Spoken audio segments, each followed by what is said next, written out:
personalized medicine. Nah, ini sekali lagi ini pengobatan ala barat ya. Jadi di mana kita itu melakukannya secara molekuler. Ya, jadi itu beda dengan pengobatan ala timur. Ya, makanya judul kuliah ini apa, Akiko?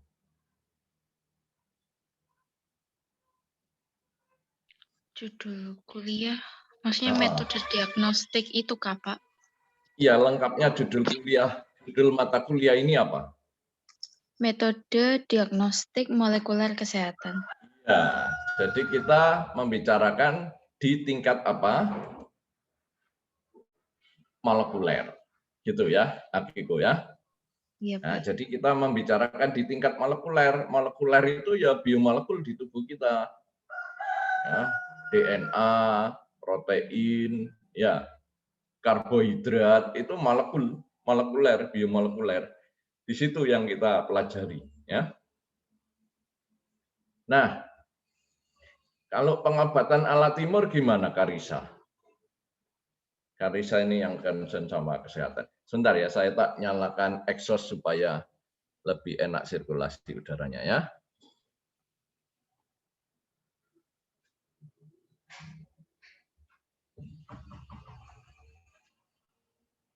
Ya, gimana Karisa? Oh, Karisa ada? Nah, Karisa bisa share Karisa. Bedanya apa sih ala barat dengan ala timur itu ya? Ala timur itu tradisional ya. Dianggap sebagai tradisional. Mungkin ala timur itu untuk memulihkan gitu ya Pak, obat tradisionalnya itu. Atau untuk memperbaiki fungsi tubuh untuk seimbang lagi, kalau pengobatan barat itu mengobati gejala yang muncul gitu Pak. Ya, ala timur ini bisa pakai herbal, bisa pakai alternatif pengobatan alternatif lain ya.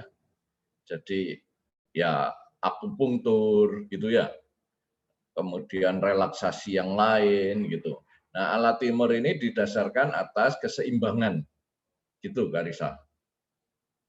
Keseimbangan di tubuh kita ya. Jadi dia nggak pusing dengan molekuler, Karisa. Ala timur itu. Iya toh? Justru malah menganggap bahwa tubuh ini kompleks. Ya jangan dipisah-pisah ke molekul gitu ya. Molekul kan berarti kita masuk ke salah satu saja gitu ya. Nah, ini jadi itu ya apa plus minusnya. Contoh Karisa. Jadi kalau kita menemukan obat, ini bioinformatik ya Karisa ya, antara lain kan ya. Dipakai untuk menelusur sequence, katakanlah begitu ya Karisa. Lalu dari sequence itu kita berupaya untuk mengembangkan obat yang cocok atau vaksin. Ya. Jadi kalau sequence itu kan sequence dari, katakanlah sequence dari protein ya. Sequence protein terdiri dari apa, Karisa? Urut-urutan apa? Oh, asam amino, Pak. Urut-urutan asam amino. Nah, urut-urutan asam amino itu adalah berbicara sesuatu ya, Karisa ya. Apa saja yang kalau kita mengetahui sequence dari protein itu akan berbicara tentang hal apa yang bisa digali dari sana? Ikatan yang dimiliki oleh protein seperti rantai sampingnya, ikatannya. Ya, ikatannya. Kemudian membentuk apa? Strukturnya, Pak. Strukturnya. Nah, strukturnya nanti terkait sama fungsi, sifat. Ya, fungsinya, sifatnya, dan lain-lain. Ya. Nah, dari sana kita bisa mendesain obat yang cocok. Iya toh? Ini kita tahu sudah protein sequence asam aminonya ini, strukturnya ini ya, sifatnya ini. Lalu ya pokoknya apa? Apalagi kalau tahu struktur kristalnya ya, Karissa ya. Jadi kita tahu ada pocketnya di mana, kantungnya. Ya, kalau dia enzim itu enzyme site-nya, enzyme pocketnya di mana gitu ya. Nah, maka kita bisa merancang obat, ya, obat yang cocok, obat yang bisa masuk di pocket tadi, yang bisa berikatan dengan baik dengan asam amino yang ada di pocket itu. Maka ini menjadi pengembangan obat. Ya. Nah, demikian juga kalau kita tahu sequence dari katakanlah mRNA dari SARS-CoV-2 ya. Nah, maka kita bisa merancang dia ini nanti mengekspresikan protein apa. Ya. Nah, itu kaitan bisa dalam rangka untuk merancang vaksin yang cocok. Kan vaksin itu kan sebetulnya juga mimik ya. Jadi ini vaksin molekuler ya. Bukan vaksin virus yang dilemahkan atau virus yang dimatikan ya, tapi molekuler. Jadi mRNA-nya lah atau spike proteinnya. Nah, itu artinya manusia ini melihat dari sekuensinya dari SARS-CoV-2 itu. Tapi dalam kondisi yang terkontrol, ya toh. Jadi dosisnya dikontrol, kemudian juga virulensinya itu dikendalikan, sehingga itu bisa menjadi pengembangan vaksin. Ya. Nah, itu tingkat molekuler. Tapi kalau itu sudah ketemu, diaplikasikan, nah ini lain soal ya. Karena masuk ke tubuh ini adalah sesuatu yang kompleks. Iya toh? Di darah itu ada apa saja, iya toh? Di sel itu ada apa saja. Nah ini ya, jadi artinya tidak selalu obat yang berhasil secara in vitro, gitu ya. Secara in vitro, secara molekuler sudah fit, ya, sudah fit, sudah cocok. Di docking, ya, dilakukan studi docking berikatan, misalnya. Dilakukan penelitian in vitro berhasil, gitu ya. Artinya ada dampak dari kompon ya yang kita kembangkan itu. Diterapkan di tubuh belum tentu. Ya. Nah ini ya, ini plus minus dari molekuler dan keseimbangan tadi yang ala timur. Kalau ala timur ini menganggap bahwa dia ini kompleks. Ya, di tubuh ini kompleks, jadi kompleks ya berlakukan sebagai kompleks, jangan sebagai single compound gitu. Jangan sebagai molekul ya. Nah, jadi memang ini challenge, tantangan. Makanya obat yang berhasil ditemukan secara in vitro itu tidak serta-merta langsung bisa dipasarkan. Dia harus melewati banyak pengujian yang lain ya. Jadi pengujian apa saja ya, pengujian biofarmasetikanya, pengujian farmakokinetikanya, penyerapannya bagaimana ya, kemudian formulasinya ya ditambahi bahan-bahan apa saja sehingga dia stabil, sehingga dia baik gitu ya. Nah, jadi itu belum tentu berhasil. Walaupun secara in vitro itu sudah wah hebat itu ya. Kita pengujiannya sudah bagus gitu ya, sudah berhasil. Tapi waktu diaplikasikan sebagai obat di tubuh kita belum tentu berhasil. Ya, enggak apa-apa. Tapi kan paling tidak sudah punya scientific evidence ya, sudah punya bukti bahwa ini loh, tak lakukan pengujian secara molekuler berhasil. Karena dia berikatan dengan baik. Ya, sudah itu yang kita lakukan. Ya nanti berikutnya ya kita lihat perkembangan yang ada gitu ya. Jadi kalau informasi itu juga semakin banyak, informasi tentang macam-macam lah komponen ya, komposisi dari target sel dan sebagainya, maka itu juga akan semakin melengkapi ya. Karena itu memang dibutuhkan banyak saintis di situ ya. Banyak saintis yang bekerja sama secara terintegrasi untuk keperluan pengobatan ini. Ya, jadi inilah kegunaan dari bioinformatik ya, ilmu yang cukup berkembang dengan pesat saat ini ya juga. Ya, ini minggu lalu sudah disampaikan ya bagaimana multifaktorial ya, kompleksitas dari suatu kejadian. Jadi munculnya suatu penyakit itu seringkali juga tidak tunggal. Ya. Itu ekspresi gen yang tidak tunggal, tapi multiple. Oh, ini ada yang ngechat tadi. Oh ya, Giveni tadi. Oke. Ya, multiple gene ya, multiple gene. Nah, sehingga dari situ ini minggu lalu juga dijelaskan ya. Jadi ini data big data, data yang besar lalu dikerucutkan gitu ya. Nah, ini ya. Jadi ini kalau bekerja di bidang kesehatan seperti ini ya. Yang ada di grup riset saya juga melakukan yang seperti itu.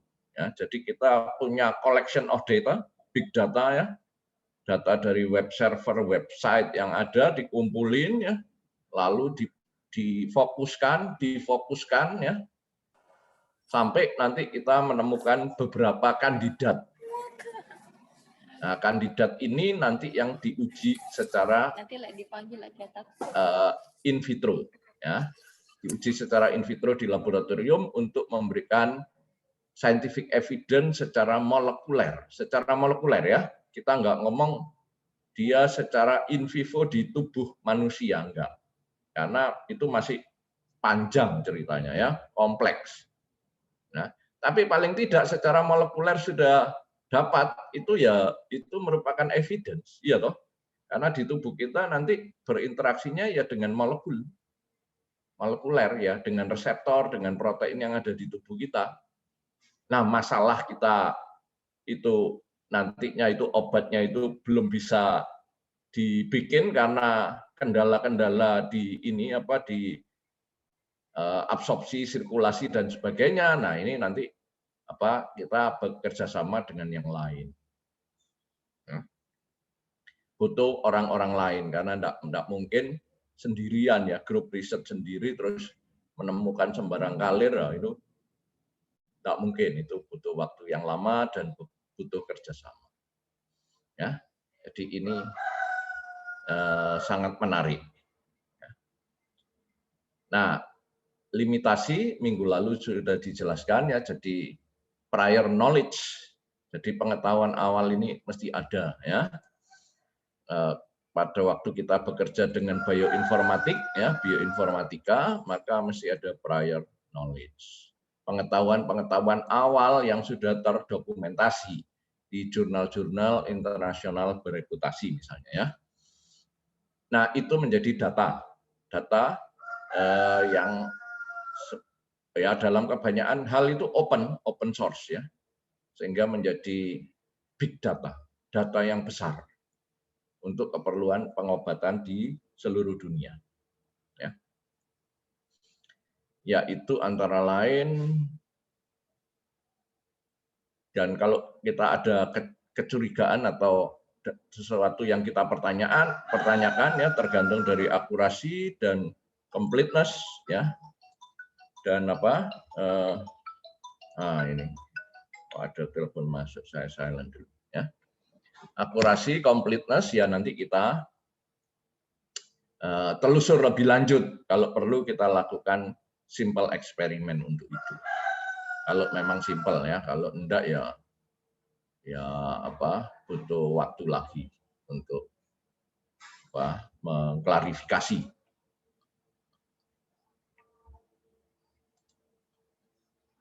Ya, lalu model ya. Ini juga sudah saya sampaikan ya minggu lalu ya, Karisa ya.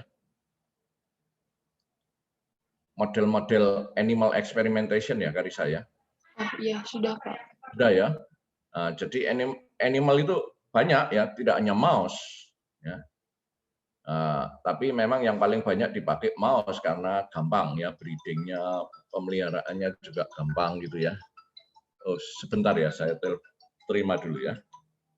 Halo? Iya. Sorry? Apanya? Oh, sudah datang saya kemarin. Belum, karena ada di batas atas, jadi belum diteruskan. Tensi. Ya, iya rencananya begitu.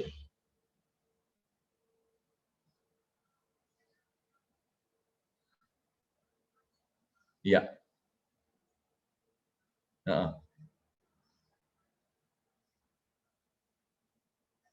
Ya, cuman nanti siang atau sore. Ya, agak siangan mungkin.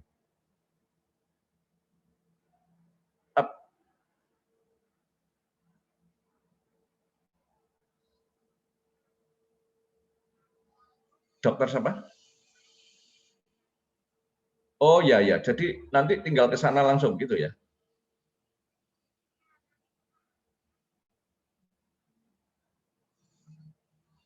Ya. Ya wis, oke, thank you ya. Tolong di tag saja kalau gitu ya. Nama dokternya siapa gitu ya. Di tag ya nama dokternya. Oke, terima kasih. Ya, oke. Sorry ya, karena tadi rupanya saya tidak terima, cuma mendesak untuk telepon. Ya, baik. Jadi hewan coba nanti pemilihannya juga tergantung dari target dari pengembangan obat itu ya. Jadi tidak harus mouse, tapi yang lain juga bisa. Nah, jadi prinsip deteksinya ya, kita bisa deteksi itu genomik, ya, proteomik, metabolomik di situ ya. Nah, jadi kita memakai instrumen yang ada. LC itu apa? Sari. LC-MS, kira-kira LC itu apa? Apa Sari? Mana Sari suaranya? Halo Sari. Sari nggak merespon. Tasya. Ayo Tas. LC ini apa? Mungkin liquid chromatography. Ya, MS-nya? Mass spectrometry. Ya, jadi itu ya, alat yang sering dipakai ya untuk studi-studi kayak gini ya. Jadi kalian dapat mata kuliah apa itu? Apa namanya, Tasya? Spektroskopi biomolekul. Iya, Pak. Jadi berguna itu, ya. Nanti ke depan kalau kalian riset di bidang-bidang ini, mungkin kalau bekerja di situ ya, ada MS department itu sangat berguna, ya. Deteksinya itu mendukung yang lain. Ya. Kalau dulu itu ini sebagai departemen yang membantu, supporting department ya. Tapi ternyata itu banyak ahlinya di situ ya. Jadi di MS department itu ternyata juga mereka itu orang-orang yang hebat ya. Karena mereka mengenal ini banyak hal ya, kaitan ya, sequence dengan penyakit, dengan drug development ya. Sehingga ternyata juga itu menjadi tempat berkonsultasi. Walaupun dulu awalnya itu ini sebagai tool saja, alat untuk membantu yang meneliti ya. Ternyata di sini ternyata berkembang ya departemen ini. Sehingga mereka itu bisa memberikan advice ya, nasihat-nasihat bagi peneliti yang sedang memeriksakan LC-MS ya. Saya kepengen tahu berat molekulnya berapa, saya kepengen tahu identitas dari protein saya bagaimana. Nah, kalau ada ketidaksesuaian, antara lain bisa berkonsultasi dengan ahli di bidang ini. Ya, jadi banyak yang bisa dikembangkan bekerja sama dengan mereka yang ada dalam menekuni bidang-bidang itu. Ya. Nah, jadi nanti bisa untuk kuantifikasi, database search, ya, relative abundant identity dan sebagainya. Nah, jadi nanti ada ini ya, LC-MS profiling, disease, non-disease, lalu informatic data analysis, ya, Saya share sedikit saja ya, supaya kalian punya wawasan. Jadi disease ya, penyakit, keadaan sakit dan keadaan yang tidak sakit ya. Secara molekuler bedanya apa? Ayo kita ngobrol. Keadaan sakit dan keadaan tidak sakit secara molekuler bedanya apa? Wes. Siapa Devina? Ayo Dev.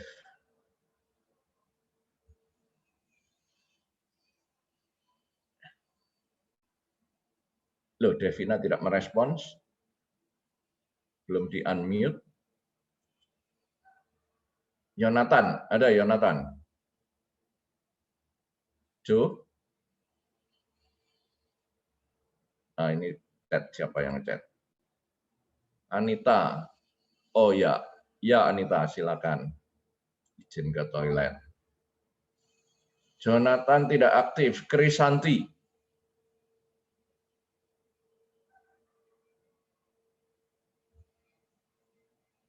Aduh, mahasiswa tidak merespon, ini gimana? Marcella. Iya, Pak.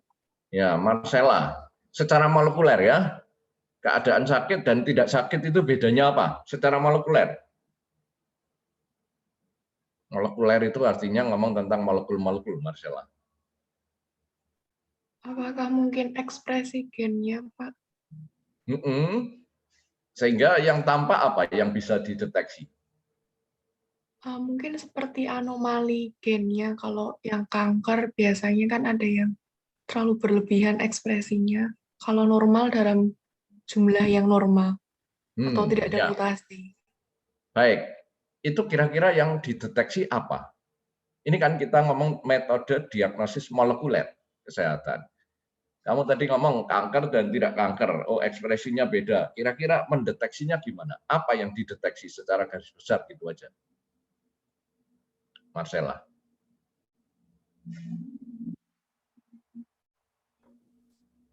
Mungkin ekspresi gen yang termutasi, Pak. Dalam bentuk?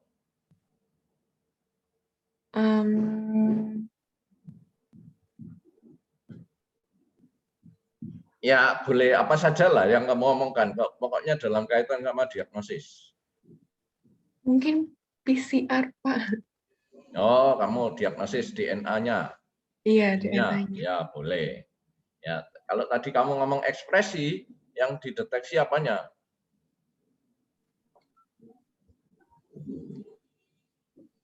Apanya, Marcella? Saya pernah tahu, cuma lupa yang kalau tidak salah itu kayak ada yang berwarna merah, kemudian berwarna apa yang menunjukkan ekspresinya. Cuman saya agak lupa. Cara deteksinya. Tadi kok. Iya. Tadi kok. Iya, siapa? Matthew, Pak. Mungkin Matthew. saya bisa bantu jawab mungkin. Boleh. Melengkapi Marcella ya, melengkapi Marcella. Silakan. Mungkin mendeteksi protein atau enzim. Boleh. Jadi ini melengkapi. Matthew ini concern-nya terhadap kesehatan ya. Saya lihat ada passion di situ, Matthew. Baik, Matthew. Bagus ya. Jadi kalau kita ngomong ekspresi Marcella, maka itu yang dideteksi adalah proteinnya ya. Nah, kita juga bisa mendeteksi sequence dari DNA-nya ya. Ya seperti yang sudah diajarkan kan. Nah, kalau protein mungkin belum. Nah, nanti saya singgung sedikit ya tentang protein. Ya, karena ini juga menarik. Ya, baik. Terima kasih ya Matthew ya sudah ngasih kelengkapan tadi ya. Nah, jadi ada LC-MS. LC-MS profiling.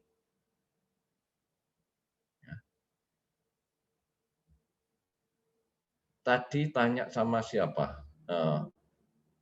Bentar, LC tadi tanya sama siapa saya?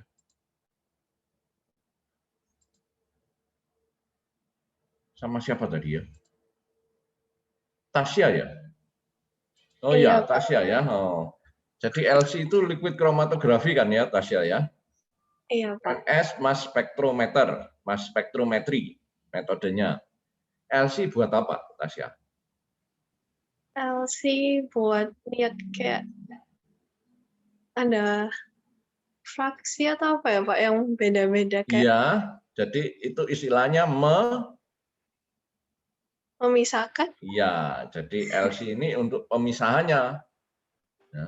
Iya Pak. Jadi dari yang campur baur itu dipisahkan dengan fase diam yang ada di LC itu, ya, fase diam, fase gerak, sehingga dia pisah jadi fraksi-fraksi, ya. Nah, LC itu berkembang pesat, Tasya. Jadi tidak Iya. hanya secara umum gitu ya, tapi nanti kolomnya bisa kita rancang macam-macam. Ya. Jadi termasuk kolom-kolom itu yang mau mengikat molekul-molekul dengan struktur tertentu.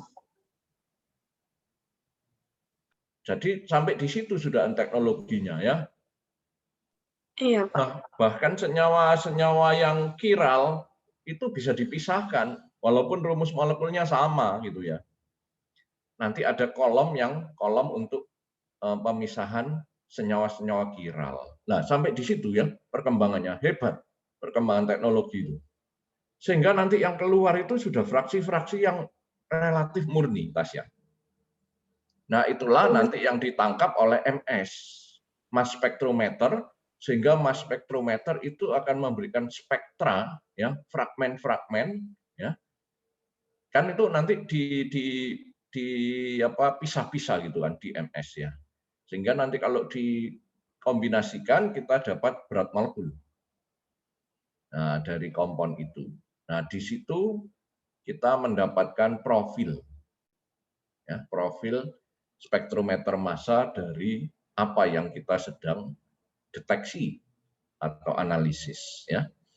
Nah, jadi kalau kita punya protein itu kan ikatan peptidanya bisa banyak ya kalau protein ya. Protein itu nama lainnya kan polipeptida ya. Jadi banyak ikatan peptidanya. Besar kan ya. Nah, biasanya ini saya cerita tentang proteomik ya. Proteomik. Jadi bagaimana kita menganalisis protein. Tapi nanti di slide berikutnya bisa sih ya. Oke. Jadi nanti aja kalau gitu ya, karena di bagian berikutnya mungkin lebih banyak bisa berbicara. Ya, pokoknya nanti itu kita dapat profil-profil, kita lakukan data analisis data secara bioinformatik. Secara informatik, ya, tapi ini terkait sama biomolekul, kita ngomong bioinformatik ya datanya, boleh. Nah, sesudah itu nanti kita dapat profil-profil. Nah, lalu divalidasi. Ya, dilakukan percobaan untuk konfirmasi. Gitu. Ya. Ya, jadi Marcella. Halo Marcella. Iya, Pak. Nah, antara keadaan sakit dengan keadaan tidak sakit itu ada bedanya secara molekuler ya, Marcella. Iya, Pak. Kalau kita ambil darah misalnya ya dari pasien, darah atau bagian dari sel dari pasien ya, maka kita akan menjumpai perbedaan dalam hal katakanlah protein, Marcella. Kanker misalnya ya. Nah, tergantung kankernya kanker apa. Itu kalau kita ambil darah dari pasien atau bagian sel dari pasien, nanti ada protein tertentu itu yang bisa sebagai petunjuk, Marcella. Protein tertentu itu yang ekspresinya katakanlah menonjol. Padahal kalau secara normal itu dia tidak menonjol ekspresi dari protein itu Marcella. Nah, protein ini disebut sebagai marker. Paham ya Marcella ya? Iya, Pak, paham. Jadi waktu kita memeriksa mendiagnosis gitu ya di darah atau bagian sel atau jaringan dari orang ya, didiagnosis lalu ada protein tertentu yang ternyata levelnya itu tinggi atau sangat tinggi ya. Nah, itu nanti bisa kita asosiasikan dengan suatu penyakit tertentu. Nah, ini juga memanfaatkan apa? Data yang tersedia, yang sudah diteliti oleh orang-orang lain ya, bahwa ini kanker tertentu, ini ekspresi dari protein ini itu sangat menonjol misalnya. Nah, sehingga kalau dalam suatu diagnosis itu diperiksa itu ternyata, loh ini protein ini sangat menonjol. Nah, ini kan berarti ada suatu indikasi bahwa pasien ini sedang diasosiasikan ya dengan penyakit ini. Sehingga nanti tinggal divalidasi, ya, dilakukan konfirmasi, benar enggak, gitu ya, dengan data-data yang lain, gitu ya. Itu secara molekuler begitu, Marcella, cara bekerjanya ya. Ya, baik. Nah, complete genome ya, complete genome juga oke ya. Walaupun itu banyak yang belum diketahui ya kalau kita bekerja sama complete genome ya, tapi kan ada bagian tertentu saja misalnya ya yang memang menjadi petunjuk bahwa oh ini ada sequence yang ada asosiasi sama penyakit tertentu misalnya ya, kayak gitu ya. Jadi itu apa namanya, genome sequencing ya.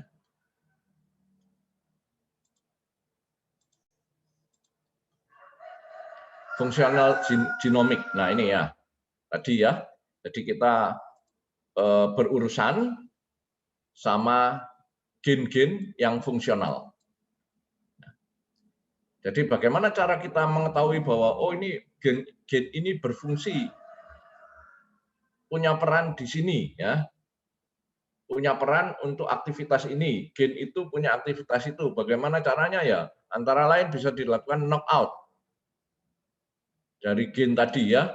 Kalau gennya dipotong, dihilangkan, apa dampaknya? Kalau dampaknya dia tidak terekspresikan, berarti kesimpulannya adalah bahwa benar gen itu punya peran di situ. Ya.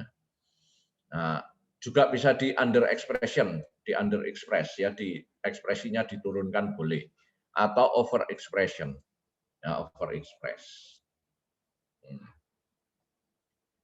Di sini siapa yang bekerja dengan proyek saya? Ini sebagai contoh saja ya, teman-teman mahasiswa. Jadi tidak untuk apa namanya bahwa ini eksklusif enggak, sebagai contoh saja. Ya. Siapa yang kerja dengan proyek saya? Anita ya, Anita. Anita ada? Duh, Anita belum kembali dari toilet. Siapa lagi? Akiko. Iya, Pak. Ya.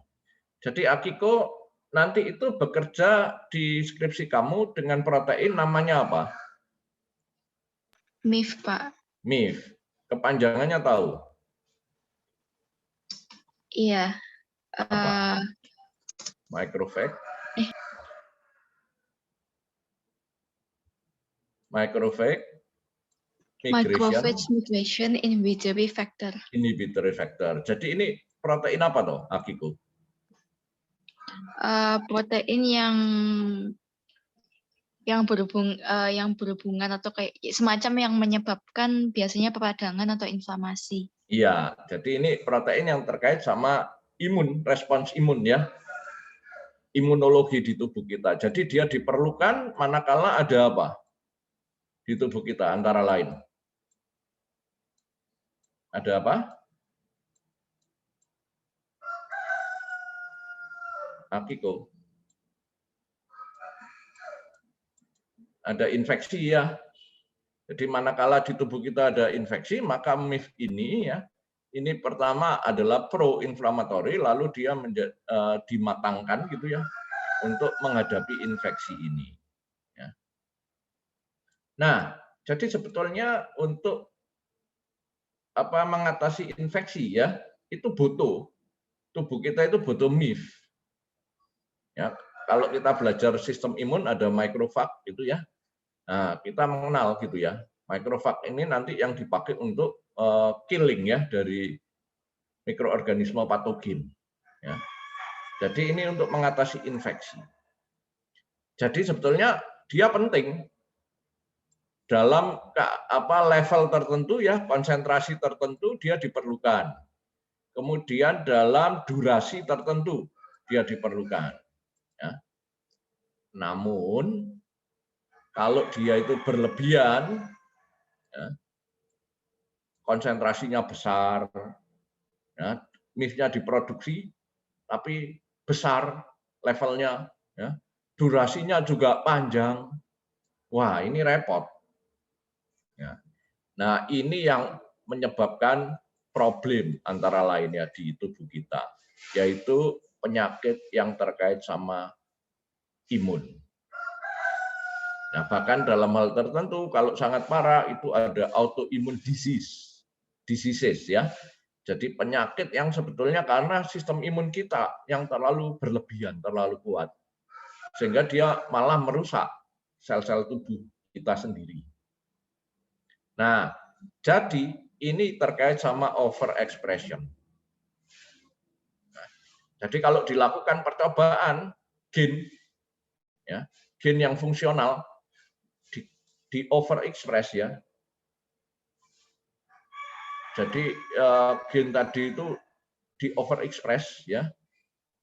Dilakukan modifikasi sehingga dia overexpress protein MIF-nya ini. Ya.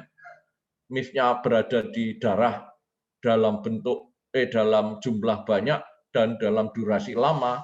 Wah, ini yang menyebabkan inflamasi, bengkak.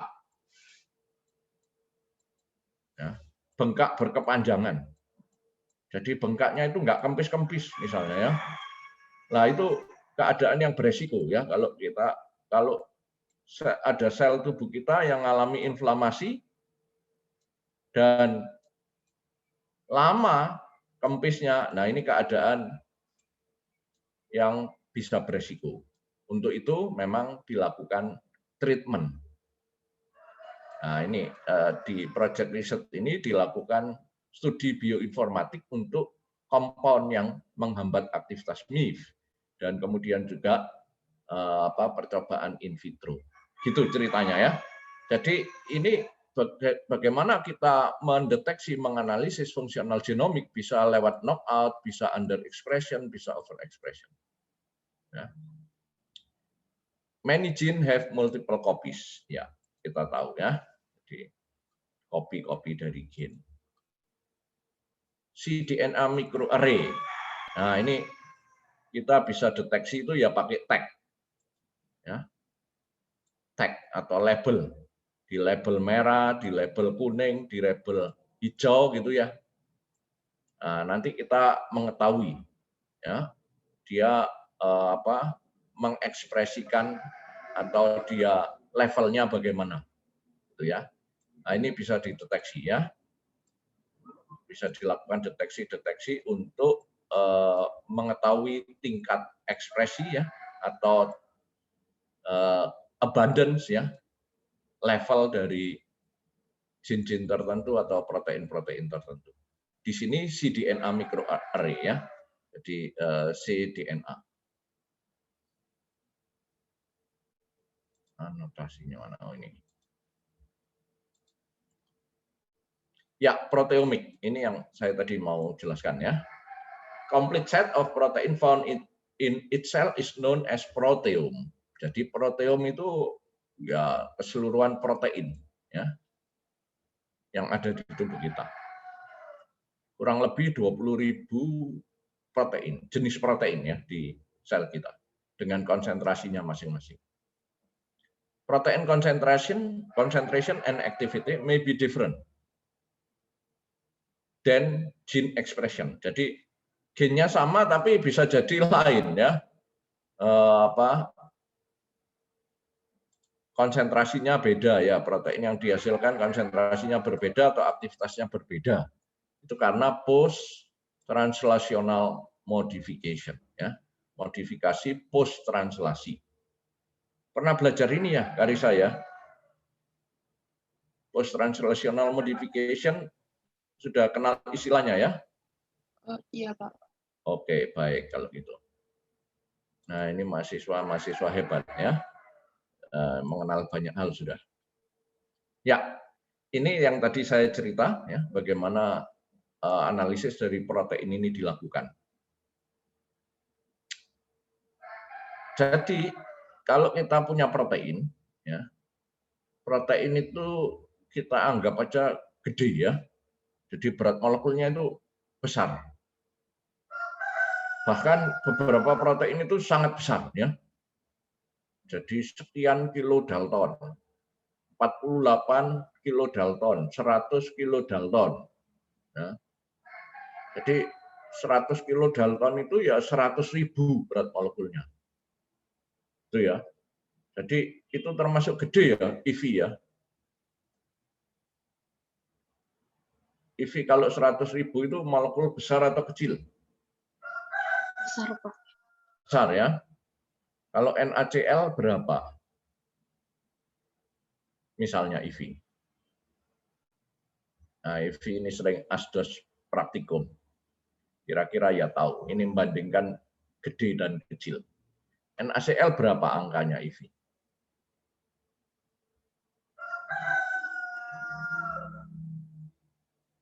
Oh, IV lupa ya? Iya, Pak. 58-an, Pak, sekitar 213. Ya, sekitar 58 ya, 58,5, 59 gitu ya IV ya. Iya. Nah, 59 sama 100.000 IV. Jauh ya? Iya, Pak. Ya, jadi ini protein bisa seperti itu besarnya ya, 100.000, 50.000 gitu ya. Nah, bagaimana cara kita melakukan dipotong? Menganalisis segede itu kan repot, alatnya itu loh ya. Alatnya itu enggak ada yang bisa menganalisis langsung utuh gitu ya. Enggak ada ya. Maka cara melakukan analisis dari protein itu dilakukan digestion. Ya. Jadi pertama dipisahkan dulu ya proteinnya supaya dia terpisah dengan kumpulannya. Ya. Pemisahan protein sudah belajar belum, Ivi? Yang seperti SDS page gitu. Iya, SDS page ya. Berbagai macam sih berdasarkan massa boleh ya, berdasarkan PI. PI itu apa, Ivi? Yang ion, yang tekanan ion atau apa gitu?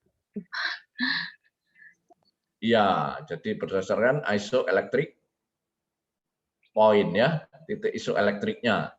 Jadi kan protein itu punya muatan negatif dan positif ya, Ivi ya. Ya, Pak.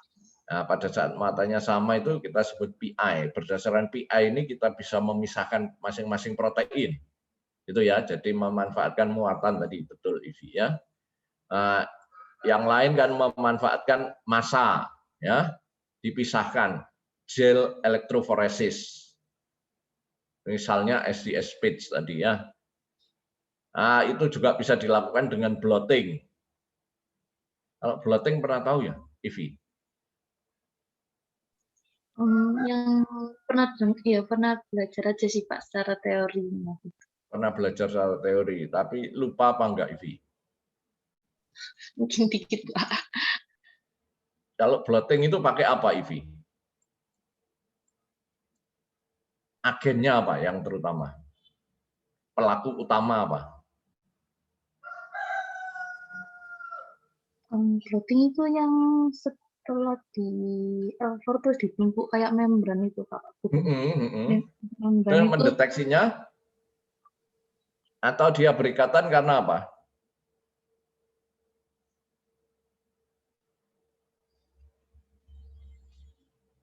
Jadi nanti yang terdeteksi itu yang berikatan terus memberikan indikasi ya di detektornya atau bisa juga Ya, kalau dia visible ya bisa kita lihat dengan mata ya. Nah, jadi itu pakai apa? Antibody ya, antibody ya. Ya. Jadi dengan antibody gitu. Kalau tadi saya bekerja sama protein apa tadi? IV? MIF ya. Nah, maka kalau mau memisahkan ya gitu, MIF di SCS page, lalu blottingnya pakai apa namanya? IV. Antibodinya MIF itu apa? Antibodinya MIF namanya apa, IV?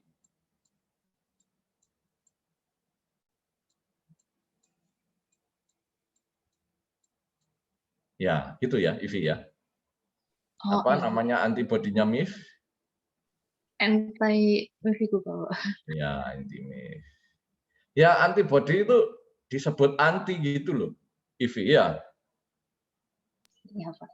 Kalau proteinnya namanya CD74, antibodinya apa? Anti-CD74. Ya, gitu. Jadi anti ini di dalam biologi molekuler, di dalam bioteknologi itu artinya antibodinya dari protein yang bersangkutan ya. Jadi kalau MIF ya anti MIF.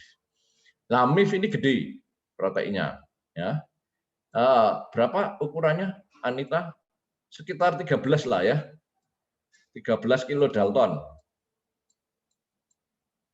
Nah, belum lagi nanti kalau ditambah tag ya, ada his tag-nya di situ ya, tambah sedikit ya. Jadi 13.000 itu IV berat molekulnya. Nah, bagaimana cara menganalisis gitu ya?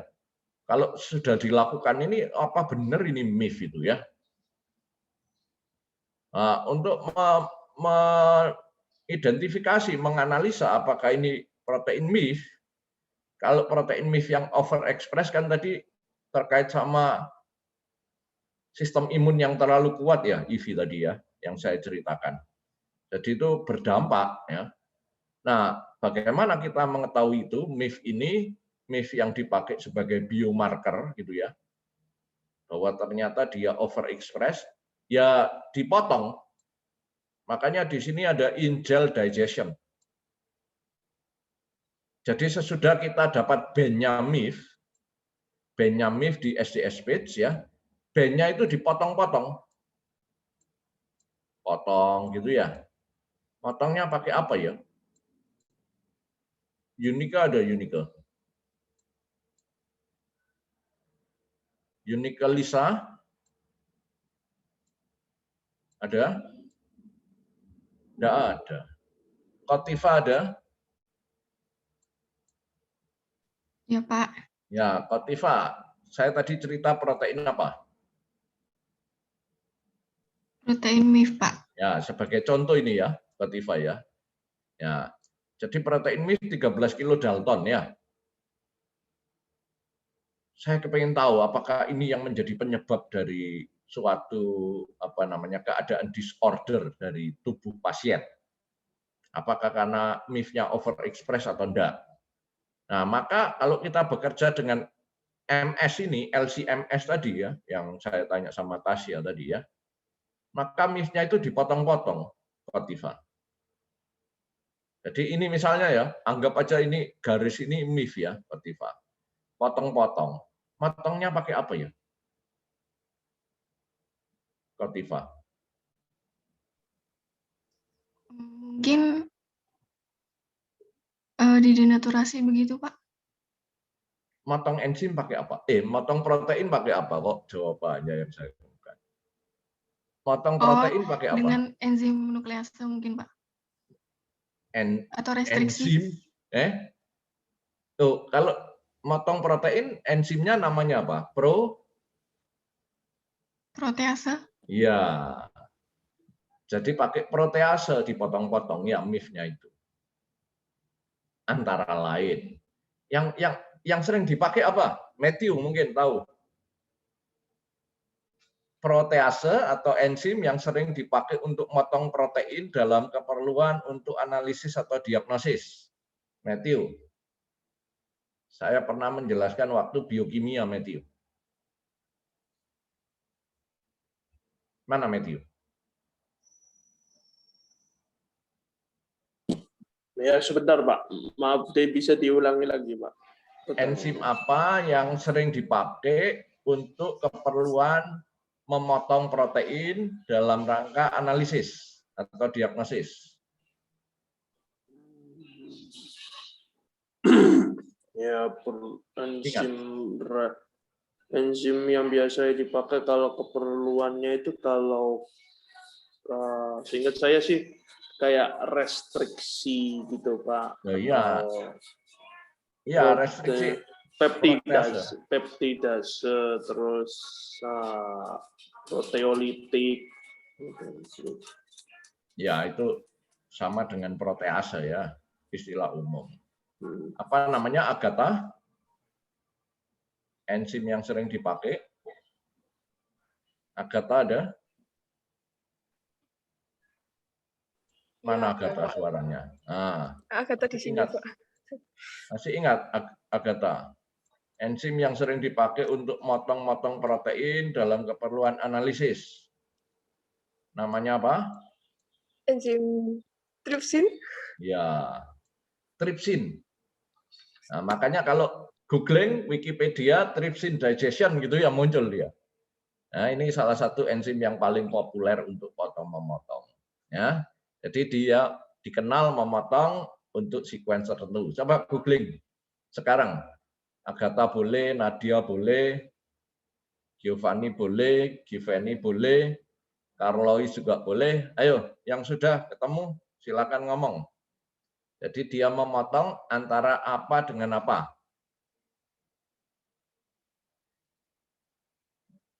Karisa juga boleh, yang lain boleh. Kotiva, Sari. Sudah? Siapa? Langsung di-unmute, langsung ngomong. Pak. Pak. Ya. Itu trypsin itu memotong rantai peptida pada gugus karboksil di bagian asam amino. Ya, antara asam amino apa dengan apa? Lisin atau arginin. Lisin Dan arginin. Dengan arginin. Ya. Jadi enzim itu pinter. Dia milih, ya motongnya milih. Dia di asam amino apa dipilih, ya. Nah itu apa keunggulan dari protease biologi ya, beda dengan enzim-enzim secara kimia, teknik ya, dia pokoknya tidak terlalu spesifik ya. Tapi kalau masuk di biologi kita, tubuh kita, wah enzim itu spesifik. Ya. Dia tidak mau motong yang lain. Ya, jadi itu karena dia ngomong tentang strukturnya ya. Ya baik, jadi dipotong-potong, lalu potongannya inilah yang dipisah-pisahkan dengan LC-MS tadi yang Tasya tadi jawab. LC untuk memisahkan, MS untuk mengetahui berat molekulnya. Gitu ya. Jadi nanti kita dapat potongan-potongan. Misalnya potongan pertama ini, potongan kedua ini, potongan ketiga ini ya, potongan keempat ini, 5 ini. Nah, nanti ada labelnya. Ya, asam aminonya nanti punya label-label tertentu. Ya. Label itu apa? Fluorescence lah, apalah gitu ya. Tadi kan kita ngomong ada yang merah, ada yang kuning, ada hijau gitu ya. Nah, nanti potongan ini itu ada sequence-nya. Sequence-nya apa? Berat molekulnya berapa? Berat molekul potongan ini gitu loh. Paham ya? Nah, jadi di situ nanti ada database-nya ya, database-nya. Sequence-nya apa saja yang ada ya. Terus beratnya berapa masing-masing potongan tadi ya. Sequence-nya apa, beratnya berapa, abundance ya. Kelimpahannya berapa ya. Wah, itu nanti diolah. Kita dapat potongan ini, diolah dengan database yang ada di komputer alatnya tadi, atau diolah dengan database yang ada di website web server. Maka dari situ nanti disusunlah peluang. Ini itu punyanya protein apa sih kalau disusun utuh itu?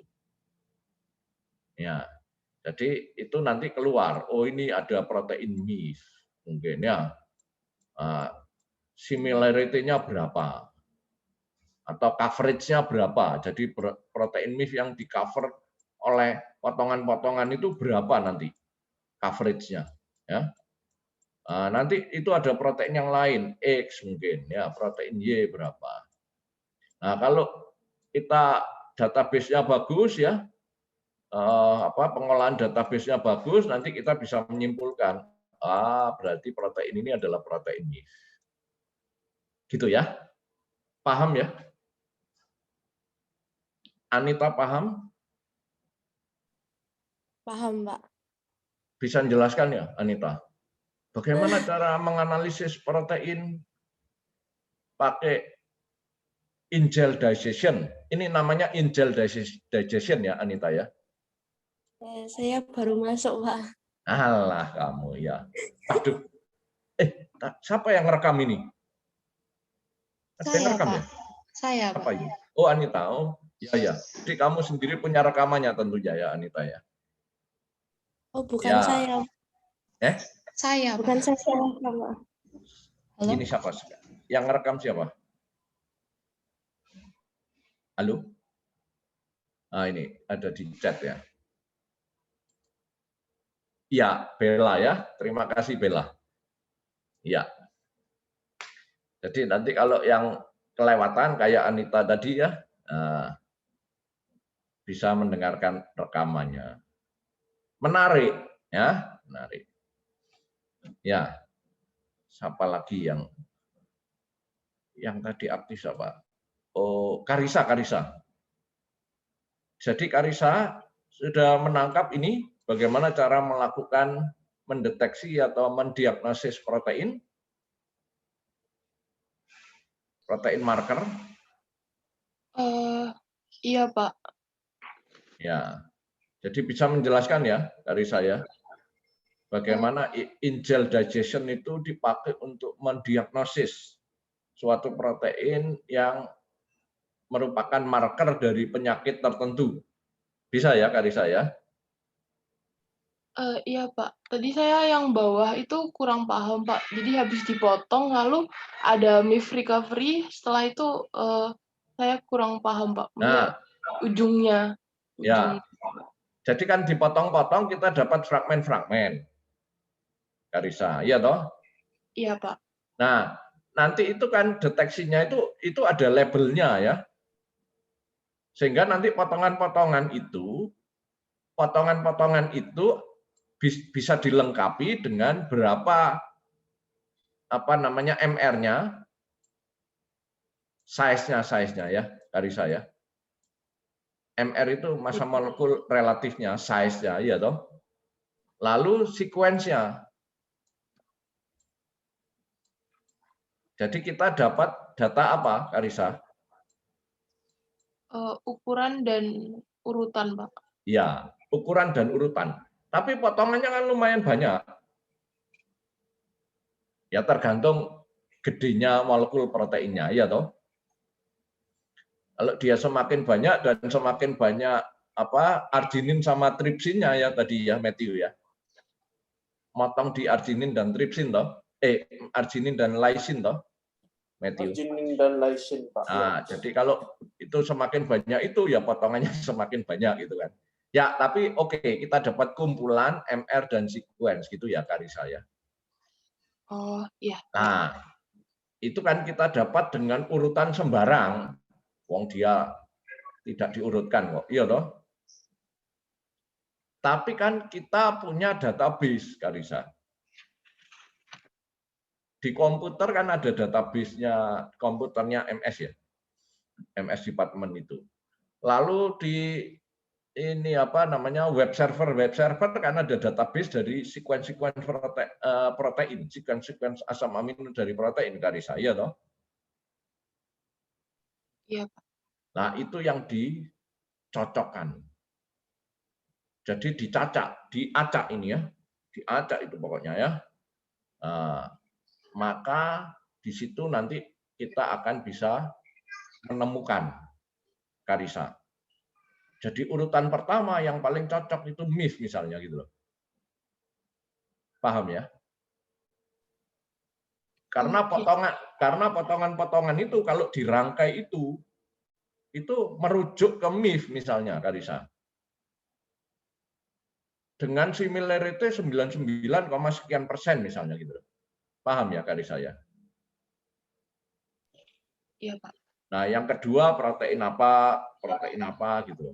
Sehingga dari situ, dari probability yang ada itu, yang paling mendekati 100%. Nah, MIF kan punya coverage asam aminonya kan. Nah, kalau dia itu hampir 100% atau bahkan 100% ya wis bener.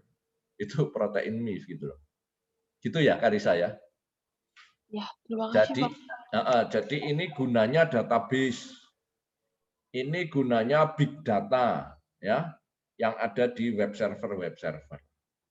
Ya, kita bisa manfaatkan untuk keperluan diagnosis, ya, untuk keperluan analisis. Ya, baik. Ini proteomik. Nah, kayak gini loh ya. Nah, ini kan sequence ya. Jadi nanti Matthew, kalau kita pakai tripsin itu yang populer ya. Dia itu memotong apa tadi Matthew? Lisin atau arginin. Ya, lisin itu apa simbolnya?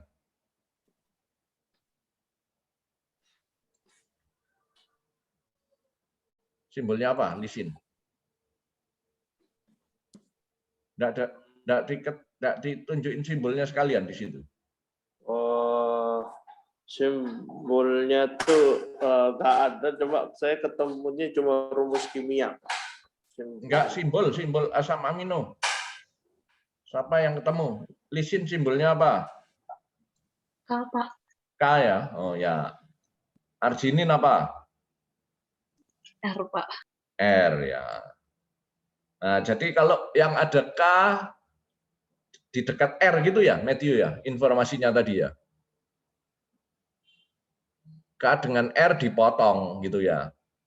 Nah, jadi nanti pinter itu ya, enzimnya itu, tripsinnya itu ya. Dia potong, terus dapat fragmen-fragmen. Nah, itu fragmen itu yang dimasukkan di LC-MS, lalu kita dapat potongan-potongan itu dikombinasikan peluang gabung-gabungnya, lalu dikasih alternatif kita. Kita dikasih alternatif ya. Oh ini loh, coverage untuk asam amino MIF sekian persen, untuk asam amino untuk protein ini sekian persen. Lalu kita yang memutuskan, oke benar. Ini protein yang tak analisis ini adalah protein MIF, misalnya gitu ya. Ya begitu.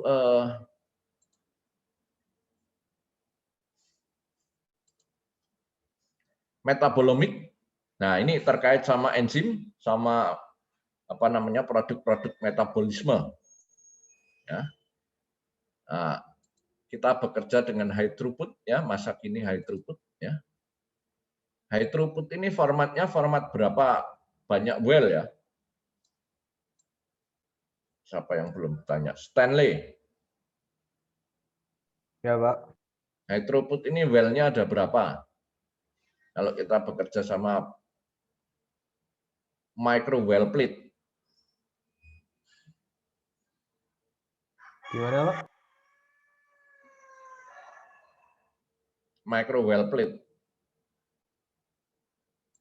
Ada berapa? 96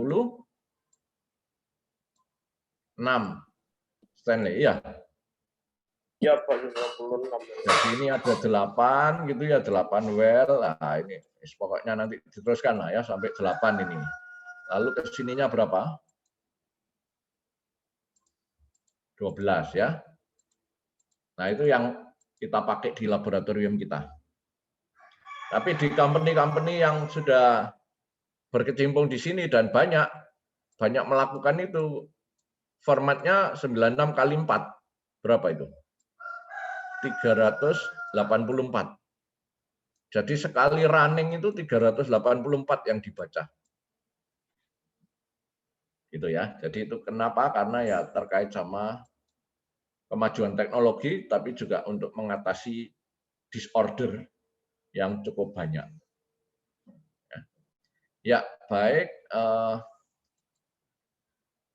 Ya, efek lingkungan, efek gain ya, itu ya efek-efek kombinasi yang menentukan keadaan kita. Nah, contohnya adalah sarkosin. Ini tadi ya, siapa Karisa ya. Nah, konsentrasi sarkosin.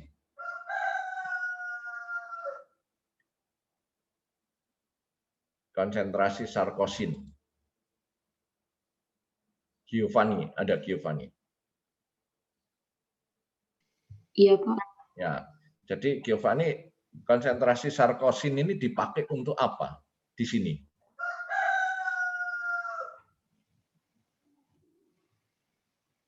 Untuk menunjukkan Iya.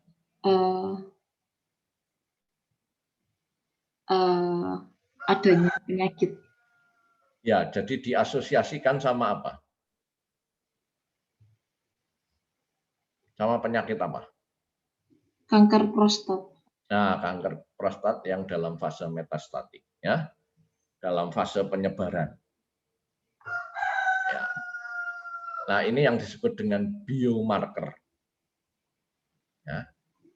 Ini yang disebut dengan biomarker.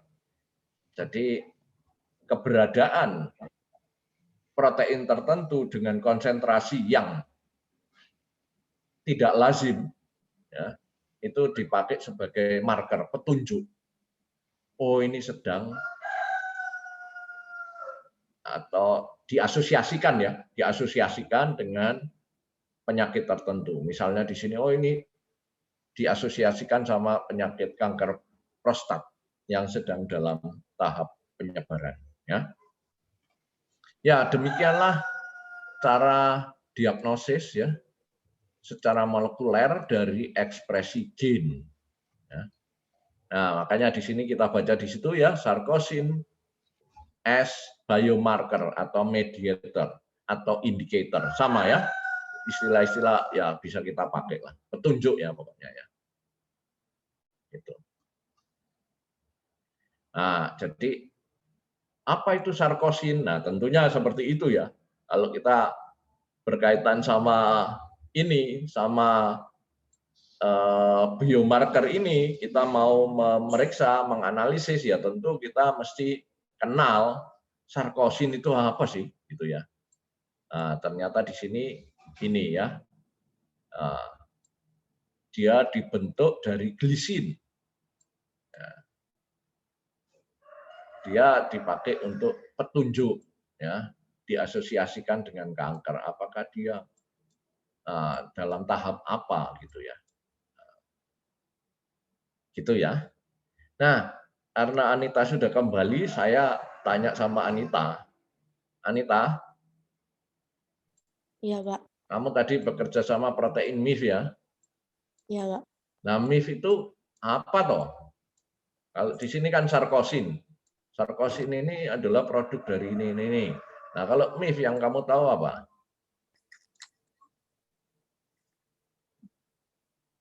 MIF itu suatu protein ya, Anita ya? Iya, Pak. Dia punya aktivitas enzim enggak? Punya, Pak. Punya. Mengubah apa menjadi apa? Ini salah satu contoh ya teman-teman mahasiswa ya. Nah, karena Anita ini kan sudah berkecimpung, sudah ikut kakak kelas juga. Ngeling di riset group ya. Jadi MIF ini mengubah apa menjadi apa, Anita? Substratnya apa substratnya? 4 HPP. Nah, 4 HPP ya, hydroxy vinyl pyruvate ya. Jadi dia reaksi tautomerase ya. Ya, keto enol. Nah, keto menjadi enol. Nah, ini sudah memahami nih Anita ini, memahami apa yang menjadi topik penelitiannya. Ya. Nah itulah. Jadi waktu mendeteksi pakai plate reader, Anita, waktu mendeteksi pakai plate reader, Anita, yang dideteksi apanya dalam hal ini? Untuk mengetahui aktivitas MIF.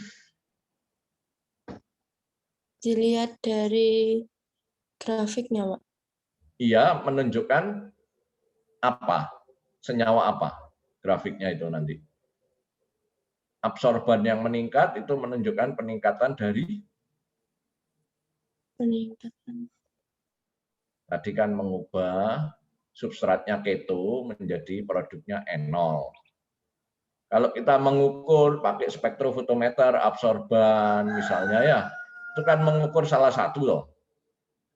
Substratnya boleh, produknya boleh. Kalau substratnya berarti turun jumlahnya ya, kalau MIF-nya aktif. Kalau produknya, kalau MIF-nya aktif ya produknya bertambah. Tadi kan ngomong substratnya keto, Pak. Produknya enol. Nah, waktu kamu ngukur absorban pakai plate reader, yang ukur yang mana? Enolnya, Pak. Enolnya. Ya, gitu ya. Itu salah satu contoh teman-teman mahasiswa ya. Jadi bagaimana kita mendeteksi secara molekuler keberadaan atau aktivitas ya atau hal-hal yang terkait sama protein ya, yang tidak lain adalah ekspresi dari gen. Ya, ini contoh level ya. Tumor growth, pertumbuhan tumor, sarkosin level ya. Ya, jadi inilah kegunaan dari diagnosis yang terkait sama DNA, gen, protein, tapi juga ya itu semuanya ada kaitan semua ya, metabolisme, protein juga metabolisme ya, dan pemanfaatan bioinformatik untuk merangkai-rangkai data. Ada pertanyaankah?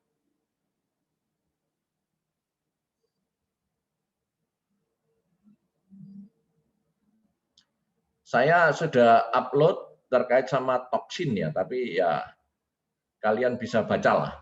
Prinsipnya itu sebetulnya ya mirip-mirip gitu ya. Kalau kita diagnosis molekul ya kita diagnosis sequence, kita diagnosis substrat, produk gitu ya. Nah, tadi saya jelaskan bagaimana kita melakukan diagnosis kalau ini protein dipotong-potong ya. Nanti bisa kita terapkan dalam banyak hal. Termasuk toksin itu ya, toksin itu salah satu. Kalian baca saja. Ya.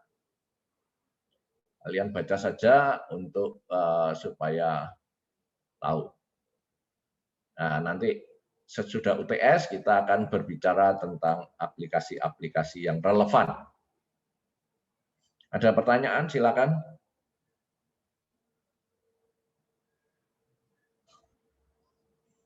Carlois mana Carlois? Iya, Pak. Ya, Carlois ada pertanyaan? Sepertinya belum ada, Pak. Belum ada. Jadi Carlois proyekmu tentang apa? Penentuan kadar rifampicin dari pasien yang positif TBC, Pak. Penentuan kadar ini salah satu contoh ya teman-teman. Jadi bukan untuk menonjolkan tertentu, enggak, contoh. Penentuan rifampicin, kadar rifampicin untuk pasien yang menderita TBC, gitu ya? Iya, Pak. Ngapain kamu menentukan kadar rifampicinnya? Supaya itu, Pak, kayak tahu rifampicin itu sebenarnya di tubuh tuh langsung di metabolisme atau masih mengendap di tubuh pasiennya, Pak. Oh, jadi ya supaya jelas ya. Jadi teman-temanmu perlu sedikit tahu ya. Jadi ini ada pasien penderita tuberkulosis gitu ya, Carlois? Iya, Pak. Lalu salah satu treatmentnya adalah dipakailah rifampicin. Nah, rifampicin diberikan kepada pasien tadi. Berikannya oral atau injeksi?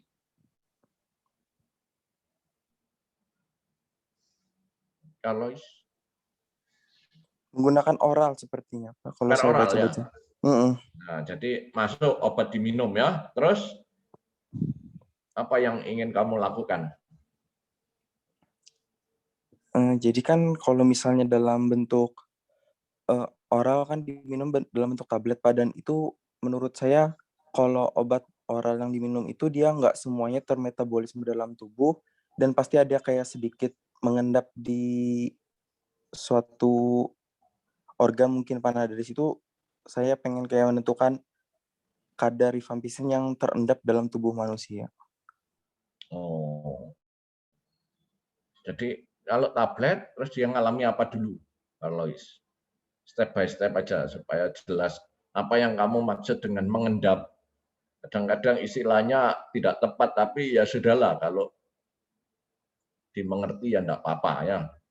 Walaupun nanti kalau menulis artikel ya jangan ditulis mengendap gitu ya. Nanti dipikir mengendap jadi buntu nanti. Ya. Ya. Jadi tablet apa saja prosesnya? Larut. Pecah dulu ya, Carlois ya. Iya, Pak. Pecah di saluran cerna, lalu larut, diserap ke peredaran darah gitu ya, Carlois. Iya, Pak. Peredaran darah ngalami metabolisme di mana itu? Metabolisme terutama di mana, Carlois?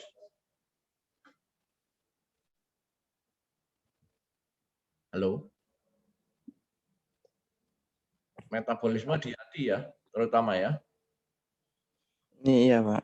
Nah, lalu terus masuk ke jaringan-jaringan. Peredaran darah ke jaringan-jaringan gitu ya. Jadi kamu itu ingin tahu berapa yang mencapai jaringan gitu loh. Iya, Pak. Oh, keperluannya apa tuh? Kok mencari tahu itu?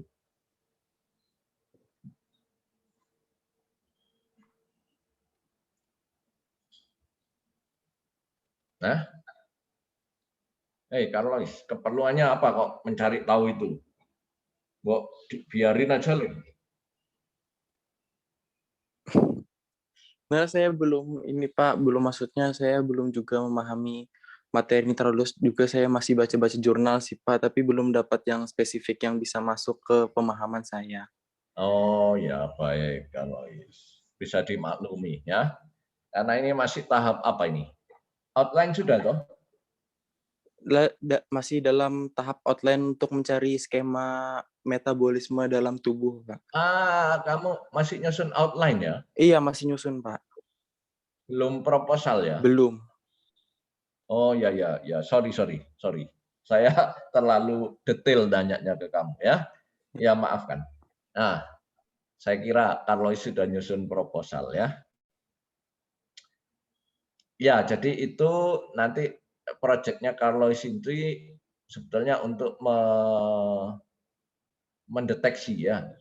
Kan itu ada orang itu yang fast metabolisme ya, jadi dia punya karakteristik itu, enzim-enzim di hatinya, ada yang slow ya, lambat metabolismenya. Nah, ini Carlos ini ingin tahu.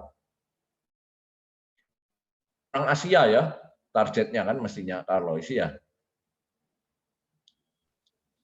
Bagaimana, Pak, Karena jaringan saya TB sedikit. ini ya, TB ya, tuberkulosis itu endemi di Asia Timur ya.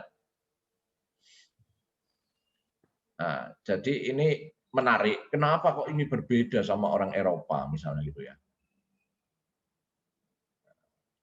Di sana itu tidak endemi yang seperti ini ya.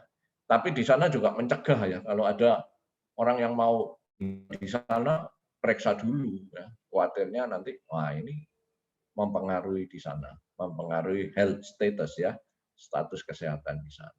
Ya, jadi itu karena ekspresi karena polimorfisme ya, polimorfisme dari ras tertentu, maka dia bisa memetabolisme rifampicin misalnya itu secara cepat dibandingkan yang lain. Nah, ini kalau diperiksa menarik. Jadi periksa sampel gitu ya di rumah sakit ya, lalu dilihat ini apa half life-nya, waktu paruh dari rifampicin-nya ini berapa toh di rata-rata orang yang ada di daerah tertentu. Itu Carlos kira-kira ya gambarannya. Baik, Pak. Jadi waktu paruhnya itu berapa? Waktu yang diperlukan sampai konsentrasinya separuh di darah, ya, Carlois. Itu berapa? Nah, ini yang kepingin diketahui juga, ya.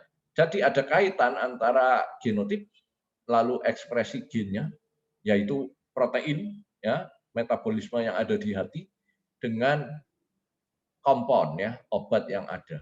Ya. Dia tinggal separuhnya itu berapa? Ya gitu kira-kira ya proyek-proyek yang terkait sama diagnosis para mahasiswa yang ada. Siapa yang belum dipanggil? Jessica.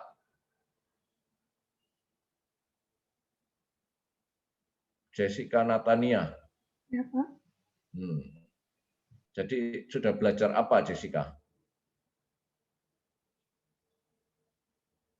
Maksudnya untuk pertemuan ini ya, Pak?